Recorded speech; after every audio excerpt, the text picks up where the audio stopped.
మనం ఉంటున్న ఊరు దాటి వేరే చోటుకి వెళ్ళామంటే అక్కడున్న అట్మాస్ఫియర్ని, అక్కడున్న ప్లేస్ని మనం ఆప్ట్ చేసుకోవాలి.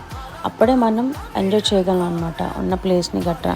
లేకపోతే వాళ్ళు చూస్తున్నారు, వీళ్ళు చూస్తున్నారు అని మనం హెసిటేషన్ ఫీల్ అయ్యి మనం ఉండిపోయామనుకోండి, మళ్ళీ మనకు ఆ ఛాన్స్ రాకపోవచ్చు ఆ ప్లేస్కి వెళ్ళటానికి. సో లివ్ ద మూమెంట్ అనే నేను నమ్ముతాను. అలా ఫీల్ అయ్యే మా వాళ్ళు కూడా ఎవరో తెలియని వాళ్ళతో కూడా డాన్సులు వేశారు. ప్లాన్ చేయండి అబ్బా, ఇయర్లీ వన్స్ అయిన ఇలా ఫ్యామిలీతో కానీ ఫ్రెండ్స్తో కానీ ట్రిప్స్ బాగుంటాయి. ఇంకా స్టార్ ఆఫ్ ద నైట్ అయితే సామాన్య.